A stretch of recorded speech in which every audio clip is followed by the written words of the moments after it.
ಶ್ರೀ ಕ್ಷೇತ್ರ ಧರ್ಮಸ್ಥಳ ಗ್ರಾಮಾಭಿವೃದ್ಧಿ ಯೋಜನೆ ವತಿಯಿಂದ ಕಾರ್ಯಕ್ರಮವನ್ನು ಹಮ್ಮಿಕೊಳ್ಳಲಾಗಿದ್ದು, ಕಾರ್ಯಕ್ರಮವು ಸಮಾಜಮುಖಿ ಮತ್ತು ಬಡವರ ಅಭಿವೃದ್ಧಿಗೆ ಪೂರಕವಾಗಿವೆ ಎಂದು ಶಾಸಕ ಡಿ ರವಿಶಂಕರ್ ಅವರು ಹೇಳಿಕೆಯನ್ನು ನೀಡಿದ್ದಾರೆ.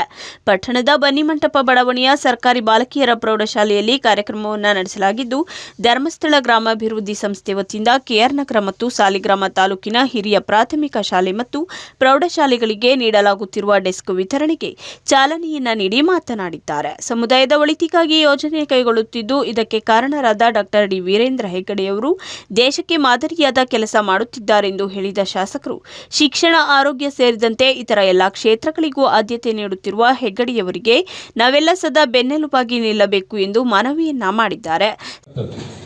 ಇವತ್ತು ನಿಜವಾಗ್ಲೂ ಕೂಡ ಇಂಥ ಒಂದು ಸಂಸ್ಥೆ ಏನು ಕೇವಲ ನಮ್ಮ ಮಕ್ಕಳಿಗಲ್ಲ, ನಮ್ಮ ಮಹಿಳೆಯರಿಗೆ ಹೆಚ್ಚಾಗಿ ಸಾಕಷ್ಟು ರೀತಿಯಲ್ಲಿ ಒಂದು ಉತ್ತೇಜನವನ್ನು ಕೊಡ್ತಾ ಇರ್ತಕ್ಕಂಥದ್ದು. ಇವತ್ತು ಹಲವಾರು ಸಂಘಗಳಿಗೆ ಅವರು ಒಂದು ಹಣವನ್ನ ಒಂದು ಸಾಲದ ರೂಪವಾಗಿ ಕೊಟ್ಟು ಅವರು ತಮ್ಮ ಕಾಲ ಮೇಲೆ ನಿಂತು ಸ್ವಾವಲಂಬಿತರಾಗಿ ಒಂದು ಧೈರ್ಯವಾಗಿ ನಾವು ಯಾವುದೇ ಸಂದರ್ಭದಲ್ಲಿ ಎದೆಗುಂದೋದಿಲ್ಲ, ನಾವು ನಿಂತು ಹೋರಾಟವನ್ನು ಮಾಡುವಂತ ಶಕ್ತಿಯನ್ನ ನಮಗೆ ಕರುಣಿಸ್ಕೊಡ್ತಾ ಇರ್ತಕ್ಕಂಥ ಇದು ಅಂತ ಹೇಳಿ ನಮ್ಮ ಮಹಿಳೆಯರು ಕೂಡ ಇವತ್ತು ನಮ್ಮ ಇಡೀ 2 ತಾಲೂಕಲ್ಲೂ ಕೂಡ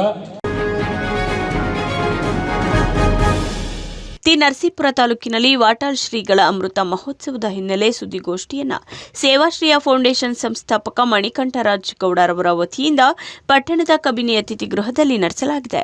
ಸುದ್ದಿಗೋಷ್ಠಿಯನ್ನ ಕುರಿತು ಮಣಿಕಂಠರಾಜ್ ಗೌಡ ಮಾತನಾಡಿ, ಈ ಭಾಗದ ನಡೆದಾಡುವ ದೇವರು ಎಂದೇ ಖ್ಯಾತಿಯಾಗಿರುವ ವಾಟಾಳು ಶ್ರೀಗಳ ಅಮೃತ ಮಹೋತ್ಸವ ಕಾರ್ಯಕ್ರಮವನ್ನು ಇದೇ ತಿಂಗಳು ದಿನಾಂಕ 22/1/2024 ಸೋಮವಾರದಂದು ಹೇಳವರಹುಂಡಿ ಗ್ರಾಮದ ಶ್ರೀ ಶಿವಶಂಕರ ಸ್ವಾಮೀಜಿಗಳ ವೃತ್ತದಲ್ಲಿ ಸಂಜೆ 6 ಗಂಟೆಗೆ ಆಯೋಜನೆ ಮಾಡಲಾಗಿದೆ. ನಂತರ ವಾಟಾಳು ಶ್ರೀಗಳಾದ ಶ್ರೀ ಸಿದ್ದಲಿಂಗ ಶಿವಾಚಾರ್ಯ ಸ್ವಾಮೀಜಿಗಳಿಗೆ ಸಂಜೆ 7 ಗಂಟೆಗೆ ಚಿನ್ನದ ಕಿರೀಟ ಧಾರಣೆ ಮಾಡಲಾಗುವುದು ಎಂದು ತಿಳಿಸಿದ್ದಾರೆ. ಇನ್ನು ಶ್ರೀಗಳ ಅಮೃತ ಮಹೋತ್ಸವ ಕಾರ್ಯಕ್ರಮಕ್ಕೆ ಎಲ್ಲರೂ ಮುಕ್ತ ಸ್ವಾಗತ ಶ್ರೀಗಳ ಅಮೃತ ಮಹೋತ್ಸವ ಕಾರ್ಯಕ್ರಮಕ್ಕೆ ಎಲ್ಲರಿಗೂ ಮುಕ್ತ ಸ್ವಾಗತ. ಅವರು ಕಾರ್ಯಕ್ರಮಕ್ಕೆ ಬಂದು ಕಾರ್ಯಕ್ರಮ ಯಶಸ್ವಿಗೊಳಿಸಿ ಎಂದು ಮನವಿಯನ್ನು ಮಾಡಿದ್ದಾರೆ.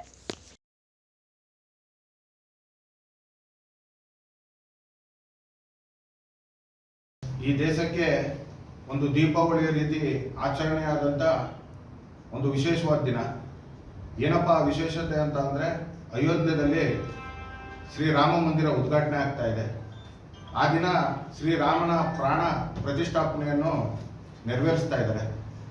ಆ ವಿಶೇಷವಾದ ದಿನದಂದು ನಮ್ಮ ಟಿ ನರಸೀಪುರ ಭಾಗದ ನಡೆದಾಡುವ ದೇವರು ವಾಟಾಳು ಸೂರ್ಯ ಸಿಂಹಾಸನ ಮಠದ ಪೀಠಾಧ್ಯಕ್ಷರಾದ ಶ್ರೀ ಡಾಕ್ಟರ್ ಸಿದ್ದಲಿಂಗ ಶಿವಾಚಾರ್ಯ ಮಹಾಸ್ವಾಮಿಗಳವರ ಹುಟ್ಟುಹಬ್ಬ ಕಾರ್ಯಕ್ರಮವನ್ನು ಹಮ್ಮಿಕೊಂಡಿದ್ದೇವೆ. ಲಯನ್ಸ್ ಅಂತಾರಾಷ್ಟ್ರೀಯ ವತಿಯಿಂದ 500 ವಿಕಲಚೇತನರಿಗೆ ಮಾಡ್ಯುಲರ್ ಅಂಗಗಳ ವಿತರಣಾ ಕಾರ್ಯಕ್ರಮವನ್ನು ನಂಜರಾಜ ಬಹದ್ದೂರ್ ಛತ್ರದಲ್ಲಿ ನಡೆಸಲಾಗಿದ್ದು, ಕೃತಕ ಕೈ ಮತ್ತು ಕಾಲಿನ ಅಂಗಗಳ ವಿತರಣಾ ಕಾರ್ಯಕ್ರಮದಲ್ಲಿ 500 ವಿಕಲಚೇತನರಿಗೆ ಮಾಡ್ಯುಲರ್ ಅಂಗಗಳ ವಿತರಣೆಯನ್ನ ಮಾಡಲಾಗಿದೆ.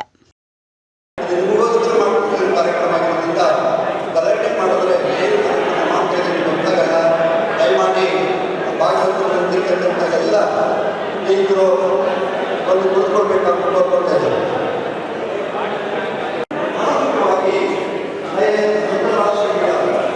ಸಂಸ್ಥೆ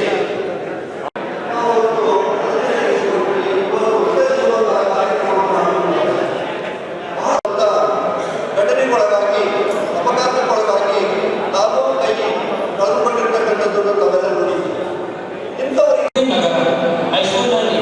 ಪ್ರಥಮವಾಗಿ ಬೇಕಾದ ಚೇತನ ನೋಡಲ್ಪಟ್ಟಿದ್ದ ಕಾಲು ಮತ್ತು ಕೈ ಅಂಗಗಳನ್ನು ಉಚಿತವಾಗಿ ಬೆಂಬಲಿಸುವ ಸಂಬಂಧ ಮೈಸೂರಿನಲ್ಲಿ ವಿಕಲಚೇತನರಿಗೆ ಮಾಡ್ಯುಲರ್ ಕೃತಕ ಕೈ ಮತ್ತು ಕಾಲಿನ ಅಂಗಾಂಗಗಳ ವಿತರಣೆ ಈ ಕಾರ್ಯಕ್ರಮ ನಡೀತಾ ಇದೆ. ಈ ಕಾರ್ಯಕ್ರಮವನ್ನು ಲಯನ್ಸ್ ಅಂತಾರಾಷ್ಟ್ರೀಯ ಸಂಸ್ಥೆ ಮತ್ತು ನಾರಾಯಣ ಸೇವಾ ಸಂಸ್ಥೆ, ಅದಾದ ಮೇಲೆ ನಮ್ಮ ಧರ್ಮ ಮಾನವೀಯತೆ ಅಂತಕ್ಕಂಥ ಏನು ಘೋಷಣೆ ಇದೆ, ಆ ಘೋಷಣೆಗೆ ತಕ್ಕಂತೆ 17G ಅಂತಂದರೆ ನಮ್ಮ ಲಯನ್ಸ್ ಜಿಲ್ಲೆ 3 ರೆವೆನ್ಯೂ ಜಿಲ್ಲೆಗಳು ಹೊಂದಂಥ ಮೈಸೂರು, ಚಾಮರಾಜನಗರ ಮತ್ತು ಮಂಡ್ಯದಲ್ಲಿ ಸುಮಾರು 100 ಲಯನ್ಸ್ ಸಂಸ್ಥೆಗಳಿವೆ. ಆ 100 ಸಂಸ್ಥೆಗಳನ್ನು 9 ಪ್ರಾಂತ್ಯಗಳಾಗಿ ವಿಭಜಿಸಲಾಗಿದೆ. ಅದರಲ್ಲಿ ಒಂದು ಪ್ರಾಂತ್ಯ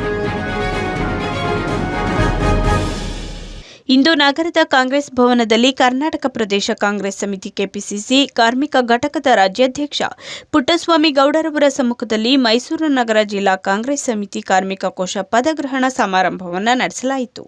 ಇನ್ನು ಕಾರ್ಯಕ್ರಮದಲ್ಲಿ ರಾಜ್ಯ ಉಪಾಧ್ಯಕ್ಷೆ ಹರಿಣಿಗೌಡ, ಡಿಸಿಸಿ ಅಧ್ಯಕ್ಷ ಆರ್ ಮೂರ್ತಿ ಸರ್, ಮೊಹಮ್ಮದ್ ಸಿಫ್ಟೈನ್, ಕೆಪಿಸಿಸಿ ಕಾರ್ಮಿಕ ಅಧ್ಯಕ್ಷ ಮೈಸೂರು ನಗರ ಜಿಲ್ಲೆ, ಕಾರ್ಯಾಧ್ಯಕ್ಷ ಚಂದ್ರ ಕೆ, ಮಹಮ್ಮದ್ ಅಲಿ, ಪ್ರಧಾನ ಕಾರ್ಯದರ್ಶಿ ಉಪಾಧ್ಯಕ್ಷ ಕುಮಾರಶೆಟ್ಟಿ ಸೇರಿದಂತೆ ಮತ್ತಿತರರು ಉಪಸ್ಥಿತರಿದ್ದರು.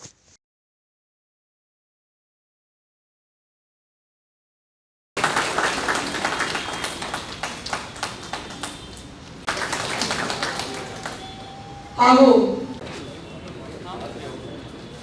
ಸೋಮಣ್ಣ, ನೂರ್ ಫಾತಿಮಾ